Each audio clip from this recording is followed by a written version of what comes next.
बिस्मिल्लाहिर्रहमानिर्रहीम। अस्सलाम वालेकुम नाज़रीन, आप यूट्यूब चैनल देख रहे हैं। मैं इमरान खान हूँ। अलीपुर से मज़ीद 11 लाशें निकाली गई हैं और अभी तक बहुत सारे लोग लापता हैं। कोई समझ नहीं आ रही, इतना बड़ा डिज़ास्टर है। जिस तरीके से यहाँ पे पानी आया, कोई प्लानिंग नहीं थी हुकूमत की और अब नताइज हमें दिखाई दे रहे हैं। पानी हैरानकुन तौर पर, यानी पीछे से जो इंडिया से पानी आ रहा था उसकी शिद्दत में कमी आई है, लेकिन जो लोग अभी सैलाबज़दा इलाकों में काम कर रहे हैं उन्होंने ये दावा किया और बताया, बल्कि वीडियोज़ उन्होंने शेयर की कि हैरत अंगेज़ तौर पे यहाँ पे पानी बढ़ रहा है। अब पानी बैक आ रहा है या कोई नाकिस प्लानिंग है, मसला क्या है, ये कुछ अभी टेक्निकली इसके रीज़न समझ नहीं आ रहे, लेकिन पानी बैक आ रहा है और पानी की शिद्दत में कमी के बजाय इजाफा हुआ है। ये एक हैरानकुन सूरत हाल है। अब कुछ बंद फौरी तौर पर बनाने पड़ेंगे, उन्हें तामीर करना पड़ेगा, क्योंकि अगर आपने ये ना किया तो जो पानी बढ़ रहा है ये फिर खुदा न खास्ता यहाँ जमा रहेगा देर तक। तो इन चीज़ों को मैनेज करने के लिए एक मुकम्मल प्लानिंग चाहिए होती है। देखिए अब ये लोग क्या करते हैं। मरीम नवाज़ ने जाना था अलीपुर, मैंने आपको पहले बताया था कि वहाँ पे सड़कों की मरहम पट्टी हो रही है, बड़ी ग्राउंड पे तैयारियाँ की जा रही हैं कि अलीपुर का दौरा वज़ीर आला को करवाया जाएगा। वह एक मखसूस एरिया को साफ़ किया गया, वहाँ पे एक बंद इन्वायरमेंट के अंदर जगह बनाई गई। उस बंद इन्वायरमेंट के अंदर जो जगह, यानी वो बंद माहौल था सारा का सारा, वहाँ पे अपनी मर्ज़ी के बंदे पहुँचाए गए और वो बच्चे और वो ख़वातीन जो नरम मुतासरीन हैं या कोई मुतासरीन नहीं भी है उनको वहाँ पहुँचाया गया कि मरीम नवाज़ वहाँ पे आए। उन्होंने आके वहाँ उनके साथ छोटी मोटी क्रिकेट भी खेली। इनके लिए ऐसा लगता है कि ये फ्लड और गरीबों की तबाही जो है वो एक एंटरटेनमेंट है। वहाँ लाशें निकल रही हैं, लोग जो हैं वो आंसू बहा रहे हैं, लोग एहतजाज कर रहे हैं और ये वहाँ पर अपना इंटरटेनमेंट कर रहे हैं। बिलावल ने भी इंटरटेनमेंट किया, यानी पंजाब में सैलाब आ रहा था तो मरीम नवाज़ जापान चली गई थी और अब जब सिंध में सैलाब आ रहा है तो जरदारी फैमिली सारी चीन चली गई है। रिक्शों की तरह ये इस्तेमाल करते हैं एयरफोर्स के तैयारों को और प्राइवेट जेट्स को। मौजें लगी हुई है इनमें और आम आदमी में बहुत फासला है, बहुत फ़र्क है। ये आम आदमी की तकलीफ को समझ नहीं सकते। आप अंदाज़ा करते हैं इन्होंने जहाँ पे आना होता है वहाँ पे अब वो मुजाहिरीन इकट्ठे होना शुरू हो गए। मुतासरीन जो सैलाब के मुतासरीन हैं उन्होंने कहा जी ठीक है वज़ीर आला आ रही है, कुछ लेते हैं उससे, अपने दुखड़े सुनाते हैं कि जनाब पानी कैसे आ गया, कैसे सब कुछ तबाह हो गया, तो हमें बचाने के लिए क्या किया जाए। मुतासरीन जो खुद मुतासर होता है उसको सबसे ज़्यादा पता होता है कि मुसीबत क्या है और उससे निकलना कैसे है। वो पहुंच गए वहाँ पे जहाँ वज़ीर आला ने आना था, उन्हें इत्तला मिल गई, फिर पुलिस ने उन पर वहाँ तशद्दुद किया। लोगों ने बाकायदा इसकी वीडियोस बना के डाली कि जनाब पुलिस ने हमारे ऊपर तशद्दुद किया, हमारी ख़वातीन को हरासा किया, हमें धक्के दिए, एक तो हमें सैलाब ने तबाह कर दिया, ऊपर से पुलिस भी हमारे साथ ज़्यादती कर रही है कि जनाब यहाँ पर मरीम नवाज़ ने आना है। यानी वो एक पुलिस वाले का, सीनियर ऑफिसर का स्टेटमेंट आ रहा था कि यहाँ ना तुम्हें राशन मिलना है ना कुछ और मिलना है, इधर तुम्हें धक्के ही मिलने हैं और इधर तुम्हें तशद्दुद ही होना तुम पे और तुम्हें गालियाँ ही पड़नी है यहाँ पे। तो क्या कोई ऐसे भी मुखातिब हो सकता है आम और गरीब पाकिस्तानियों से? ये इंतहाई नामुनासिब है। अब जो सैलाब मुतासरीन है वो शिकवा कर रहे थे मीडिया वालों से कि जनाब बजाय इसके कि हमें रेस्क्यू किया जाए, हम पे पुलिस तशद्दुद कर रही है, हमें हरासा किया जा रहा है। नाज़रीन, नून लीग के सोशल मीडिया ने एक बड़ी अजीबोगरीब चीज़ दिखाई है। देखें आप, ये देखें, ये नून लीग का सोशल मीडिया दिखा रहा है कि ये ड्रोन एक है और ये बंदे रेस्क्यू कर रहा है। इस ड्रोन को ज़रा आप गौर से देखें, ये एक क्वाडकॉप्टर है, इसका ज़रा करीब करके व्यू लगा दिया गया है, उसके नीचे एक बंदा छोटा करके लगा दिया गया बांध के। क्वाडकॉप्टर है, ये चंद किलो वजन नहीं उठा सकता, ये इतना तगड़ा होता ही नहीं है। ये बंदे कैसे रेस्क्यू करेगा? ये वैसे समझ से बाहर है। यानी पंजाब हुकूमत ने जो सा वो ड्रोन लगाया हुआ है वो क्वाडकॉप्टर है, वो नॉर्मली वीडियो बनाने के काम आता है। वो ड्रोन अलग होते हैं जो पूरे आदमी को खींच सकते हैं, उठा सकते हैं, निकाल सकते हैं और तजर्बाती बुनियादों पे दुनिया में ये चलाए भी जा रहे हैं। लेकिन यहाँ पंजाब हुकूमत के जो इनकी अपने जो PMLN की वेबसाइट है, इन्होंने अपने सोशल मीडिया के ऊपर डाल दिया कि जनाब ये ड्रोन्स के ज़रिए से रेस्क्यू किया जा रहा है। ये समझते हैं लोग बेवकूफ़ है। आज बच्चे को पता है ड्रोन क्या है, कैसे चलता है, कैसे काम करता है, कितना बड़ा उसका साइज़ है, वो सभी जानते हैं। ये वो दौर नहीं है, ये पंजाब है। यहाँ पे आप लोगों को पागल नहीं बना सकते। लेकिन ये अब बता रहे हैं जी रेस्क्यू ऑपरेशन अब ड्रोन्स के जरिए की जाए। वो कश्तियाँ तुम्हारे पास है नहीं, जो कश्तियाँ हैं वो चलने के काबिल नहीं हैं और जिन लोगों की चल रही हैं उन्हें तुम चलने नहीं दे रहे और जो चलती हैं उनके अंदर तुम पेट्रोल नहीं डाल रहे। ये तो तुम लोगों के हालात हैं। अब तुम कहते हो ड्रोन से हम बंदे निकालेंगे, वो कैसे निकालेंगे? ये हुकूमत अपनी कश्तियों से खाना तो नहीं पहुँचवा रही, लेकिन जो प्राइवेट लोग खाना लेकर जा रहे हैं, हमारी तरह के दीगर लोग, उन्हें कह रही है जी आप खाना ना लेकर जाएं, बल्कि मैंने मनाजिर देखे कि कश्तियों से खाना वापस निकलवाया जा रहा है कि जनाब ना हम रेस्क्यू करेंगे ना किसी और को रेस्क्यू करने देंगे। अजीबोगरीब किस्म की इनकी हिकमत अमली है। मेरी समझ से बाहर है। ये क्या करना चाहते हैं और क्यों करना चाहते हैं, ये लगातार पाकिस्तानियों को तकलीफ पहुंचा रहे हैं, तो पाकिस्तानी इनको फिर वापस तकलीफ पहुंचाएंगे। अब आ जाए नाज़रीन, कुछ बड़ी इंपॉर्टेंट खबरें हैं। जो जेल में इमरान खान साहब की समाअत थी वो लंबी चली है, लगभग आज 6 घंटे समाअत चलती रही है। उस समाअत के अंदर डेवलपमेंट्स क्या है उनके ऊपर मेरे पास खबरें हैं, वो खबरें मैं आपके साथ शेयर करता हूं। सबसे पहले अलीमा खानम बाहर आई, उन्होंने आकर बात की मीडिया के साथ और जो इमरान खान का पैगाम है वो पहुंचाया। अब जो तफसील है उसकी, जो इमरान खान साहब ने बहुत सारी बातें की है, वो तो उनके अपने ट्विटर हैंडल पे चंद घंटों के बाद आ जाएगा। जब वो आएगा तो मैं आपके साथ शेयर कर दूंगा, लेकिन पहले आप ये सुने कि अलीमा खानम ने क्या कहा। उन्होंने कहा जी कि सलमान सफदर साहब ने आपको बता दिया जो कानूनी मामला, तो मैं आपको आगे चल के बताता हूँ। मैं इमरान खान का पैगाम लेकर आती हूँ जो मैं पहुँचाती आई हूँ, और पहले भी हम पिछले 2 साल से यही पैगाम पहुँचाते आए हैं। ये सिर्फ इमरान खान का पैगाम है। अच्छा, ये इमरान खान साहब ने ताकीद की अपनी बहनों को कि आप लोग जो है ना वो मेरा नाम ले लिया करें कि ये मेरा पैगाम है, ताकि आप लोगों के ऊपर जो टॉर्चर होता है या बाहर आपके साथ ज्यादती होती है वो आप लोगों के साथ ना हो। तो उन्होंने कहा जी कि उन्होंने हमें हदायत की है कि अपना और उनका पैगाम आप तक, मीडिया तक पहुँचाएँ। आज इमरान खान ने वजाहत के तौर पर यह बात की, और आपने सलमान सफदर से भी सुना होगा कि जब आज केस ख़त्म हुआ था और एक गवाह झूठा साबित हुआ तो उनसे पूछा गया कि इसका क्या सज़ा होती है। 7 साल सज़ा। झूठ बोलने वाले गवाह को 7 साल सज़ा मिलनी चाहिए थी, मगर उल्टा इमरान खान का केस फिर भी चल रहा है। गवाही झूठे साबित हो गए वहाँ पे अदालत के अंदर, और वो मैं बताता हूँ आगे क्या हुआ उनके साथ। आज तो केस ख़त्म हो जाना चाहिए था, जज साहब को उसी वक्त कहना चाहिए था कि केस ख़त्म हो चुका है, गवाह झूठे साबित हो गए। इस पर इमरान खान ने कहा कि इस वक्त इमरान खान का ट्रायल सिविल ट्रायल नहीं चल रहा, सिविल अदालत में नहीं चल रहा। इस वक्त इमरान खान का ट्रायल मिलिट्री ट्रायल चल रहा है। वहाँ चंद मीडिया वाले आते हैं जिनको उस वक्त इजाज़त ही नहीं दी जाती। अगर वो कोई सवाल करें या बात करें तो इमरान खान की बात बाहर मीडिया के ज़रिए आम नहीं हो पाती। ये पैगाम हमें वही लोग बताकर भेजते हैं। उन्होंने कहा कि इस वक्त मेरा मिलिट्री ट्रायल चल रहा है, ये बिल्कुल सिविल ट्रायल नहीं है। वो कहते हैं कि जो उनकी राय और उनके हकूक़ हैं, जो जेल के कवानीन और पाकिस्तान के कवानीन के मुताबिक होने चाहिए, वो बुशरा बीबी और इमरान खान को जेल में मुयस्सर नहीं है। ये भी जनाब इमरान खान साहब ने शिकवा किया। एक तो वो अलग थलग रखे गए हैं, उनकी सारी मुलाकातें बंद कर दी गई हैं, किसी को उनसे मुलाकात की इजाज़त नहीं है, और ये जेल के कवानीन के ख़िलाफ़ है। उन्हें अपने बच्चों से बात करने की 8 महीने में एक बार इजाज़त दी गई है। वो किताबें मांगते हैं मगर जब तक जज हुक्म ना दे, इसीलिए इमरान खान कह रहे हैं कि मिलिट्री ट्रायल चल रहा है, क्योंकि जज हुक्म देता है और फिर पुलिस को कहा जाता है कि जाकर उनकी किताबें लाओ, उन्हें सहूलियत दो, उनका टीवी ऑन करो। इनके जो अलग थलग जो आइसोलेशन है वो ख़त्म करो, लोगों की मुलाकातें करा दो। जज का हाथ महदूद है। इमरान खान कहते हैं जज फैसला नहीं कर सकता, इसके पास कुछ भी इख्तियार नहीं है। जो ट्रायल चल रहा है वो किसी और हुक्म के तहत चल रहा है। इस केस को ख़त्म करके इमरान खान और बुशरा बीबी को रिहा कर देना चाहिए था। फिर उन्होंने कहा कि इस वक्त सारा कानून आसिम मुनीर के तहत है। दूसरी बात जो उन्होंने कही वो अफगानिस्तान के बारे में थी। ये अलीमा खानम बता रही है इमरान खान के हवाले से कि उन्होंने कहा जो ऑपरेशन हमारे इलाकों में चल रहा है उसके बारे में 3 नकात बताना चाहते हैं। अगर आप अमन लाना चाहते हैं तो इसमें 3 फरीकों का शामिल होना बहुत ज़रूरी है। एक अफगानिस्तान की हुकूमत, दूसरा अफगानिस्तान के आम लोग, और तीसरा उन इलाकों के लोग जहां ऑपरेशन किया जा रहा है। अगर इन तीनों को साथ शामिल नहीं किया गया तो कोई भी ऑपरेशन किसी दहशतगर्दी के खिलाफ कामयाब नहीं हो सकता। पहले जो आपने अफगानिस्तान के साथ किया वो 9 मई की तरह एक फॉल्स फ्लैग यानी झूठा ऑपरेशन है।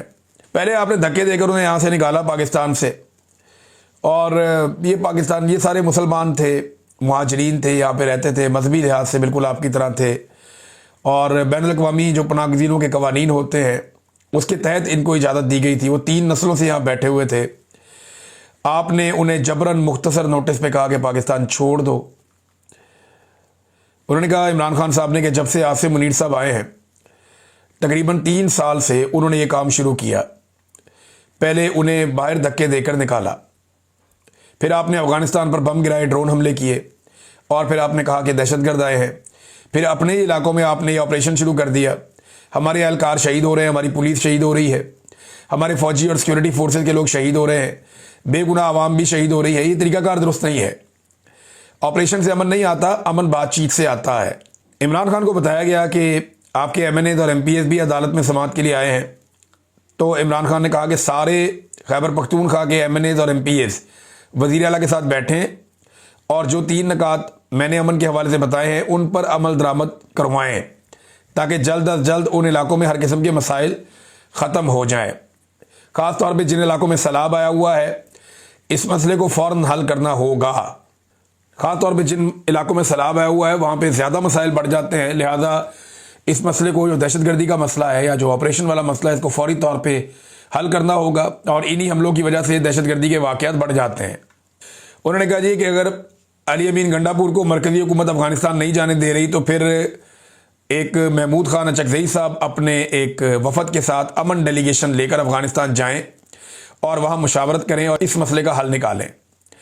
इमरान खान साहब ने ये दूसरा नुक्ता दिया। और तीसरा नुक्ता उन्होंने ये दिया, पाकिस्तान के बारे में बात की। उन्होंने कहा जी कि हमारे मैंडेट को चोरी किया गया है, हमारे ऊपर मुकदमात बनाए गए हैं। मैंने कहा कि मैं मुकदमात का अदालत में सामना करूंगा, इंसाफ अदालतों से लूंगा, और यही इमरान खान साहब हमेशा से कहते आए हैं। फिर 300 मुकदमात इमरान खान साहब पे बनाए गए। उन्हें कहा गया जी आप मुल्क छोड़ के चले जाएं, लेकिन इमरान खान ने कहा कि मैं अपने सारे मुकदमात का सामना करूंगा, और गुज़िश्ता 3 साल से वो इनका सामना भी कर रहे हैं। इमरान खान ने कहा कि हमारी पार्टी पर जुल्म किया गया, हमारा इलेक्शन चुराया गया, 2/3 अक्सरियत छीन ली गई, हम अदालतों में गए, इलेक्शन कमीशन में गए, लेकिन हमें इंसाफ नहीं मिला। अब पता चला जी कॉमनवेल्थ की जो रिपोर्ट आई है, जो लीक हुई है, ये रिपोर्ट हमारी हुकूमत को भी दी गई थी और इलेक्शन कमीशन को भी दी गई थी कि पाकिस्तान में वोटों की चोरी हुई है, धांधली हुई है, कुछ भी नहीं हुआ। फिर बैनुल अक़वामी इदारे ने यह भी कह दिया कि पाकिस्तान के अंदर इलेक्शन चोरी हुआ है और इलेक्शन कमिश्नर सिकंदर सुल्तान राजा ने कोई एक्शन नहीं लिया। पाकिस्तान का कानून आपको मालूम है कि वोट चोरी के बारे में बहुत सख्त है। पाकिस्तान में वोट चोरी आर्टिकल 6 के ज़ुमरे में आता है, जो कि गद्दारी के मुकदमे बनते हैं। लेकिन क्योंकि पाकिस्तान में इस वक्त कानून नाफिज नहीं है तो ऐसे ही चल रहा है। इमरान खान ने कहा कि लोगों पर गोलियां चलाई गई, फिर भी हमने कानूनी रास्ता इख्तियार किया। 26वीं तरमीम इसलिए लाई गई ताकि अदालतों को कंट्रोल किया जा सके और अदालतों को हुकूमत का एक शोबा बना दिया जाए। 26वीं तरमीम के बावजूद जो जज रूल ऑफ लॉ के साथ खड़े हैं उन्हें खराज तहसीन पेश किया जाना चाहिए। इमरान खान साहब ने लियाकत चट्टा का जिक्र किया, वो जो कमिश्नर था रावलपिंडी का, और ये कहा कि जनाब उनके साथ ज्यादती हुई, उन्होंने सारा पोल खोल दिया था। धांधली में इमरान खान साहब ने दोबारा बताया कि सिकंदर सुल्तान राजा और जस्टिस कादी फायद ईसा ये दोनों जो हैं वो बराह रास्त मुलव्विस थे। पार्लिमान के अरकान के बारे में इमरान खान साहब ने कहा कि इस वक्त आसिम लॉ चल रहा है, आपको डरना नहीं चाहिए। आप एक फ़र्द वाहिद के खौफ से जो है वो डर के दब ना जाएं। अगर आप दबेंगे तो वो आपको और ज़्यादा दबाएंगे। अपने हक के लिए आप आवाज़ उठाएं, और आप पाकिस्तानी लोगों की नुमाइंदगी कर रहे हैं। जेल से ना डरे, मैं खुद 2 साल से जेल में बैठा हुआ हूँ। जितना आप डरेंगे उतना ही आप पर जुल्म बढ़ा दिया जाएगा, और आप डर रहे हैं इसलिए उन्होंने कुचला है। उन्होंने कहा जी आपके लिए मुश्किलात पैदा की जाती हैं, जो मैं ट्वीट करता हूं या मेरे अकाउंट से जो ट्वीट आता है, मेरा पैगाम है कि इसको सारे रीट्वीट करें, तमाम एमएनएज और तमाम एमपीएज और पार्टी के लोग बस मेरे ट्वीट को रीट्वीट कर दिया करें ताकि सारे एक सफ़े पर मौजूद हों। जी नाज़रीन, जी अलीमा खानम साहब ने पैगाम पहुंचाया। अभी कुछ टुकड़ों में हमारे तक ये पैगाम पहुंचा, मैंने आपको बता दिया, लेकिन जो असल बात है वो ये है कि इमरान खान साहब सुरखरू हुए हैं अदालत में, क्योंकि इमरान खान साहब के वकील ने तोशाखाना 2 केस में बाहर आके बैरिस्टर सलमान सफदर साहब ने बताया कि सुहेब अब्बासी जो अप्रेजर हैं और उनके अलावा इनामुल्लाह शाह, जो हर केस में इमरान खान साहब और बुशरा बीबी के खिलाफ एक झूठे गवाह के तौर पे इन्हें पेश किया जाता है, आज ये दोनों गवाह दौरान जिरा जो सिफर होगी इनकी क्रेडिबिलिटी, और ये अदालत के अंदर झूठे साबित हो गए और इनकी जो गवाहियाँ हैं वो ज़मीन बोस हो गई, पूरा केस दफन हो गया। लेकिन इसके बावजूद केस चलाया जा रहा है। और अलीमा खानम ने बड़ी वजाहत से ये बात की है। मैं भी आपको ये बता देता हूँ कि जब तक इमरान खान साहब को तोशाखाना 2 में सज़ा नहीं सुना दी जाती एस्टेब्लिशमेंट के कहने पे, तब तक जस्टिस सरफराज टोगर इमरान खान साहब को इस्लामाबाद हाई कोर्ट से बाहर नहीं आने देंगे, जो उनका हक है। वो केस नहीं लगने देंगे जहाँ पे इमरान खान साहब को फौरी तौर पे छोड़ देना चाहिए अल कादर यूनिवर्सिटी वाले केस में। लिहाजा पहले यहाँ सज़ा सुनाई जाएगी, फिर वहाँ पे ज़मानत होगी, ताकि वो अदालत के देखे जी हमने इंसाफ दे दिया है, और यहाँ पे जो सज़ा सुनाई जाएगी वो कहेंगे जी अब इसके अंदर हम इमरान खान को जेल में रख रहे हैं। ये है नादरीन मामला। गंडापुर साहब भी वहाँ गए थे आज अपने लोगों को लेकर। 9 वज़ीर थे, 2 मुशीर थे, 7 मुआवनीन थे, इन्हें लेकर गंडापुर साहब पहुँचे और वहाँ जाके उन्होंने हुकूमत पे या एस्टेब्लिशमेंट पे चढ़ाई करने की बजाय सोशल मीडिया पे चढ़ाई कर दी गंडापुर साहब ने। फिर एक नया बयानिया पेश कर दिया कि कादी फायद ईसा को हमने अपने एहतजाज के ज़रिए से घर भेजा था। फॉर गॉड सेक, आपने एहतजाज के ज़रिए घर भेजा और आपको याद आ रही है ये बात लगभग 1 साल के बाद। How is it possible? कादी फायद ईसा के खिलाफ पूरी दुनिया में सोशल मीडिया ने और ओवरसीज़ पाकिस्तानियों ने कंपेन की थी। आप तो उसके खिलाफ बात भी नहीं कर पा रहे थे, आप कहते जी हमने उसको घर भेज दिया था। ये कब हो गया? और 1 साल के बाद आपको याद आ गया कि ये मैं अपने खाते में डाल लूं। तो ये अजीबोगरीब किस्म की कहानियां, हर दफ़ा अली अमीन गंडापुर के पास एक नई कहानी होती है। आज एक और कहानी भी आई, क्या मैं जेल तोड़ दूं, मैं ज़बरदस्ती जेल में घुस जाऊं? यार, अली अमीन गंडापुर साहब एक सूबे के वज़ीर आला है। एक सूबे का वज़ीर आला अपनी पार्टी के हेड से मुलाकात नहीं कर पा रहा, ये कोई मानने वाली बात है? एक सूबे के वज़ीर आला के पास उसका पासपोर्ट नहीं है, ये कोई मानने वाली बात है?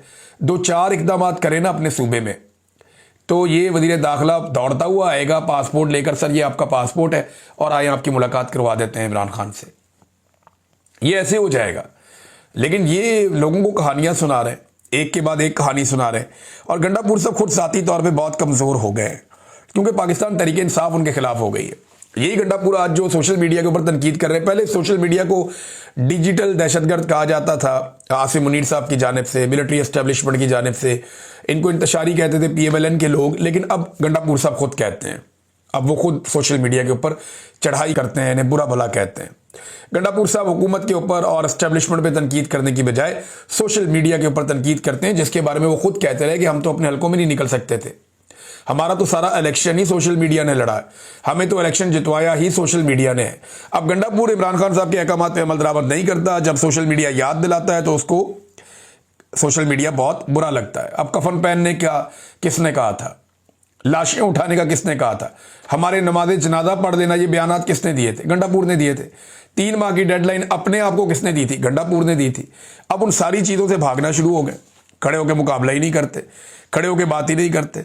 4 जो है ना नाजरीन, वो अहकामात जारी किए गए हैं पाकिस्तान के मीडिया को एस्टेब्लिशमेंट की जानिब से। नंबर 1 कि जो कॉमनवेल्थ की रिपोर्ट है, इसके बारे में आप लोगों ने ज़्यादा बातचीत नहीं करनी। नंबर 2, जो नेपाल में नौजवानों ने एहतजाज के जरिए से इनकलाब बर्पा किया, उस पर आपने बिल्कुल बात नहीं करनी। मिशन नूर जो पाकिस्तान तहरीक इंसाफ ने किया, एस्टेब्लिशमेंट की ख्वाहिश है कि मीडिया उस पर बात ना करे। नंबर 4, जो अंदरूनी लड़ाइयाँ PTI की, इनको चुप कर रखो। ये ज़ुबैर अली खान साहब ने बताया और ये ज़माज़द आम है, और क्योंकि हम मीडिया में रहते हैं, वहीं पे काम करते रहे, तो हमारे दोस्त बताते हैं कि जनाब सख्त इंस्ट्रक्शन ये 4 आई है। अब कॉमनवेल्थ की जो रिपोर्ट है वो जब सामने आई तो उसके अंदर बड़े इंकशाफात हैं, हैरान कुन किस्म के। इस रिपोर्ट ने चंद चीज़ें तो बड़ी क्लियर कर दी हैं। अल्लाह अल्लाह करके पाकिस्तान तहरीक इंसाफ ने इस रिपोर्ट के ऊपर अब आवाज़ उठाना शुरू की और पाकिस्तानी मीडिया को उन्होंने बताया कि जनाब जो हुआ है, अब प्रेस कॉन्फ्रेंस वगैरह हुई, सोशल मीडिया पर उन्होंने बताया कि इस रिपोर्ट ने फार्म 45 और फार्म 47 का खेल भी खोल कर रख दिया है। कैसे नवाज शरीफ को लाकर जितवाया गया, कैसे PTI को दबाया गया, ये भी उन्होंने बता दिया है। मिलिट्री एस्टेब्लिशमेंट का जो मकरू किरदार है 2024 के इलेक्शन की धांधली में, वो भी खोल कर रख दिया और इसका उसूलन दबाव जो है वो आसिम मुनीर साहब पे आएगा, इसीलिए इस रिपोर्ट को दबाने की कोशिश की जा रही है।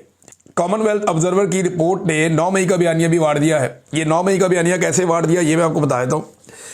ये रिपोर्ट कहती है कि इलेक्शन से पहले 9 मई का नाम लेकर या उसके बहाने 10,000 के करीब पाकिस्तान तहरीक इंसाफ के लोगों को गिरफ्तार कर दिया गया। अच्छा, इनमें से अब ये रिपोर्ट कहती है कि बेशतर लोग वो थे जिन्होंने किसी एहतजाज में हिस्सा ही नहीं लिया था, यानी इनको दीवार के साथ लगाने के लिए यह कार्रवाई डाली गई थी और एक पूरी पॉलिटिकल पार्टी को कुचल के, उनसे इंतखाबी निशान छीन के, उनके लीडर को जेल में बंद करके 10,000 बंदा, जो इंपॉर्टेंट बंदा था जिन्होंने इलेक्शन को एग्जीक्यूट करवाना था, उन सबको अंदर करके उन्हें कंपेन करने की भी इजाज़त नहीं दी गई। क़यादत को इलेक्शन लड़ने ही नहीं दिया गया। जो लोग इलेक्शन लड़ने जाते थे उनसे कागजात नामजदगी छीन लिए जाते थे।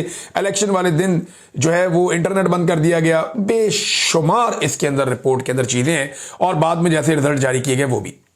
अब ये सारी एक चार्जशीट है पाकिस्तान की मिलिट्री एस्टेब्लिशमेंट के खिलाफ।